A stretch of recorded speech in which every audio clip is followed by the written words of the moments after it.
So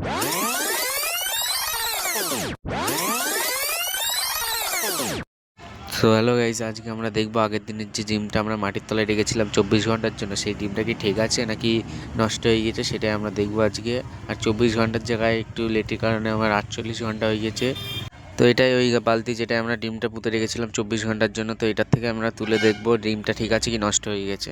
আর এই যে এই জিনিসটা দিয়ে আগের দিন আমরা মাটিটা খুঁড়ে ডিমটা ঢুকিয়েছিলাম, রেখে দিয়েছিলাম, আজকে এটা দিয়ে বার করে। তো গাইজ এখন আমরা ডিমটা তুলবো, তোমরা দেখে না, এই যে খুঁড়ছি ডিমটা দেখা যাচ্ছে হালকা হালকা। আমরা ভাবলাম যে ফেটে গিয়েছে হয়তো, কারণ বিরাট জোরে একটা বাড়ি লেগেছিল তুলতে গিয়ে।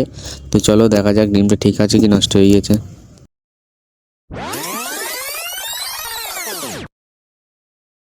তো গাইস, যেটার জন্য ভিডিওটা করা, আর এই যে ডিমটা, সেই ডিমটা কোনো কিছু হয়নি, এর গন্ধও আসছে না, কোনো পচা ভাবও নেই, ডিমটা একদম পুরো ঠিকঠাক আছে। তো আমরা এটাই জানতে পারলাম যে একটা ডিম মাটির মধ্যে একদিন না দুদিনও থাকতে পারবে। তো গাইস, তোমাদের তো দেখিয়ে দিলাম কি কি হলো ডিমটার সাথে। তো এখন আমি ডিমটা রেখে দেবো, আর তোমরা যদি এরকম ভিডিও আর দেখতে চাও তাহলে like, comment, share and follow করে দিও।